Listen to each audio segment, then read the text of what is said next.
اب خیبر پر ہم آتے ہیں۔ خیبر کیا ہے؟ تقریباً مدینہ طیبہ سے 320 کلومیٹر دور یا 300 کلومیٹر کے قریب ایک بستی ہے جس کو خیبر کہتے ہیں۔ خیبر یہودیوں کا گڑھ ہے، یہودیوں کا مرکز، اور اس وقت سے لے کر کے حضور صلی اللہ تعالیٰ علیہ وسلم کی مدینہ طیبہ آمد سے بھی کافی پہلے سے خیبر میں یہودیوں نے ایسا اپنا وہ جمایا ہوا تھا کہ پورے عرب کے سب سے بڑے مالدار یہودی خیبر میں رہتے تھے، اور جنگی طاقت بھی سب سے زیادہ ان کے پاس تھی، اور غرور اور گھمنڈ اتنا تھا، پیسوں پر بھی اور جنگ پر بھی، طاقت پر بھی، کہ وہ کسی کو بھی ڈرا دیتے تھے۔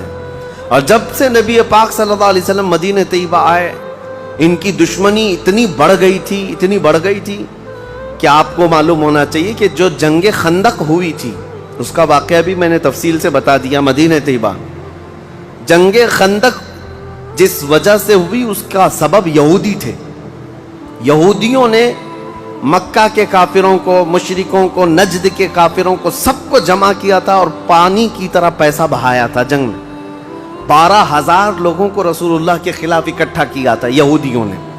یہ خیبر کے یہودی تھے، کیونکہ نبی پاک صلی اللہ تعالیٰ علیہ وسلم جب تشریف لائے تھے، 2 قبیلے یہودیوں کے مدینے میں آباد تھے، بنو نذیر اور بنو قریظہ۔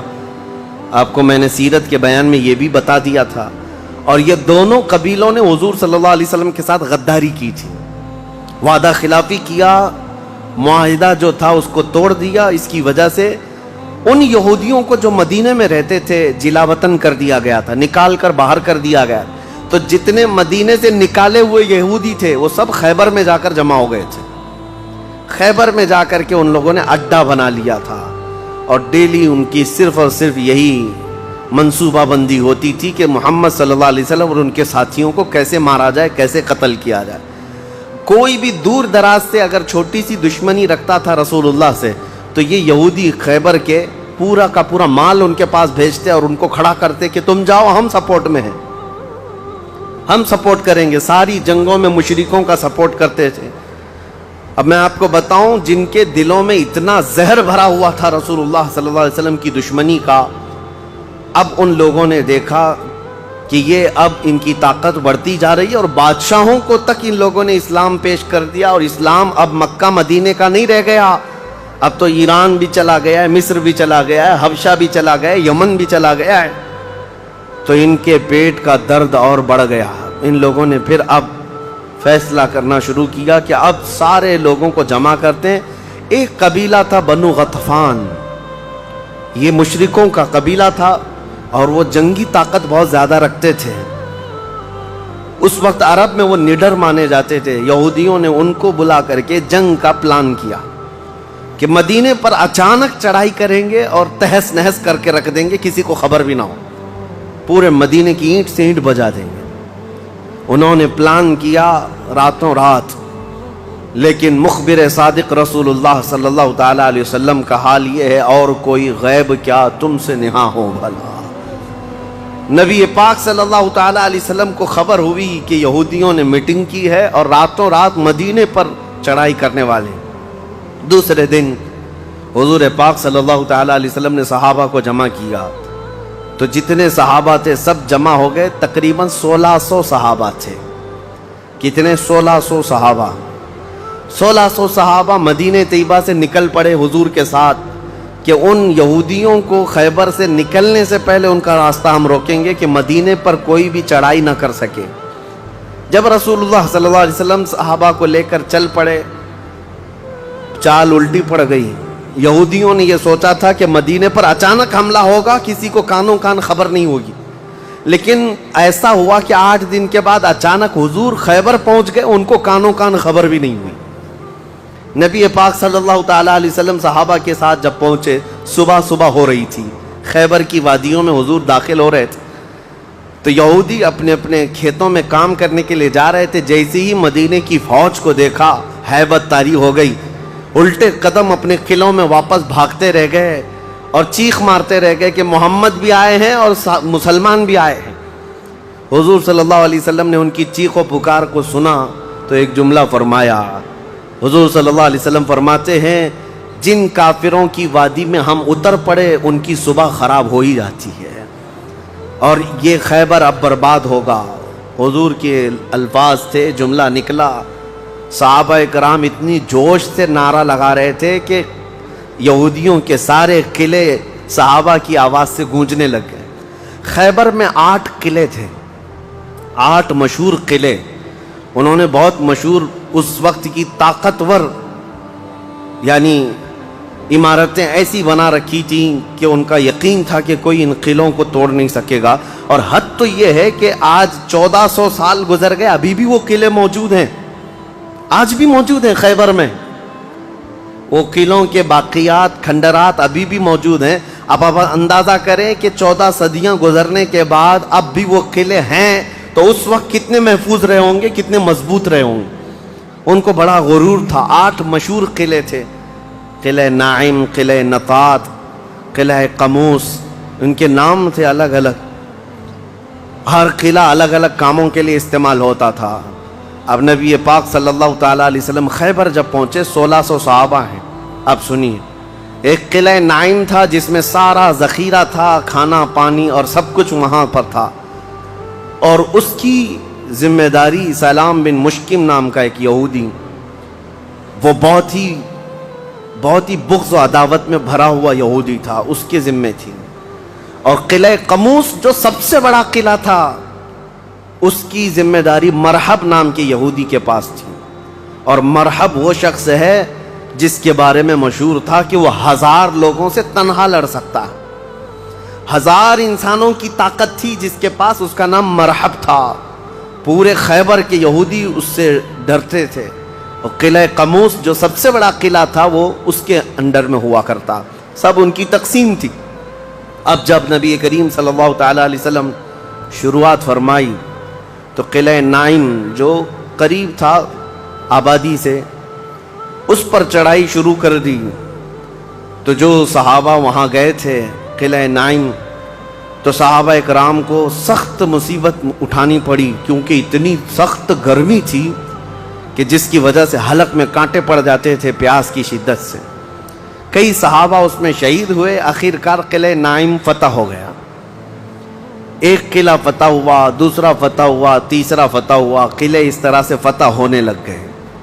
یہودیوں کی تعداد میں آپ کو بتاؤں، یہ 1600 صحابہ تھے، اور یہودی اس وقت خود اور قبیلہ بنو غطفان جو مشرکوں کا قبیلہ تھا، ان کو بھی جنگ کے لیے اپنے قلعے میں بلا لیا تھا۔ کل تعداد سب کی ملا کر 8000 ہو چکی تھی۔ 8000 لوگ 1600 لوگوں سے ڈرے ہوئے، سہمے ہوئے قلعوں میں بندے ہیں، کوئی باہر نکلنے کو تیار نہیں۔ اب اس کے بعد یہ خیبر کا معاملہ بڑھتا گیا۔ اس میں ہوا یہ کہ آخری جو قلعہ تھا قلعہ قموس، یہ سب کے بس کی بات نہیں تھی۔ بہت مضبوط قلعہ، اور جو آدمی اس کا سپہ سالار ہے، شہ سوار ہے، وہ مرحب ہے۔ پورا عرب جانتا تھا اس کی طاقت کو۔ پہلے دن نبی کریم صلی اللہ تعالیٰ علیہ وسلم نے صحابہ کی ایک جماعت حضرت ابوبکر صدیق رضی اللہ تعالیٰ عنہ کی سپہ سالاری میں بھیجی۔ حضرت ابوبکر صدیق آئے، بہت ہی جاں بازی اور بہادری کے ساتھ لڑائی کی، لیکن وہ اتنا سخت تھا کہ یہودیوں کی طرف سے بہت سخت طریقے سے ڈیفنس ہوتا تھا۔ صحابہ پیچھے ہٹ گئے، کچھ شہید ہوئے، کچھ زخمی ہوئے، واپس آئے۔ پھر دوسرے دن سیدنا عمر ابن خطاب رضی اللہ تعالیٰ عنہ کے حوالے حضور صلی اللہ علیہ وسلم نے فرمایا۔ حضرت عمر فاروق رضی اللہ تعالیٰ عنہ گئے، صحابہ کی ایک جماعت تھی، لیکن آج کا دن اور زیادہ سخت ہو گیا۔ سارے یہودیوں نے اپنی طاقت جھونک دی قلعہ قموس کو بچانے کے لیے۔ حضرت عمر فاروق رضی اللہ تعالیٰ عنہ صحابہ کی جماعت کو لے کر شام میں واپس آ گئے۔ اب یہ محاصرہ بڑھ گیا، 20 دن چلا کنٹینیو محاصرہ ان قلعوں کا، لیکن فتح ہونے کا نام نہیں تھا۔ جلال پیغمبری کو دیکھیں، صحابہ 20 دن سے تپتی ہوئی گرمی میں مدینے سے 300 کلومیٹر باہر ہیں۔ عرض کیا، یا رسول اللہ صلی اللہ علیہ وسلم، ہماری منزل ابھی کہاں ہے، کب تک ہے؟ رات کا وقت تھا، نبی کریم صلی اللہ تعالیٰ علیہ وسلم جلال میں تھے۔ ارشاد فرمایا، لَأُعْطِيَنَّ غَدًا رَایَةً رَجُلًا يُحِبُّهُ اللَّهُ وَرَسُولُهُ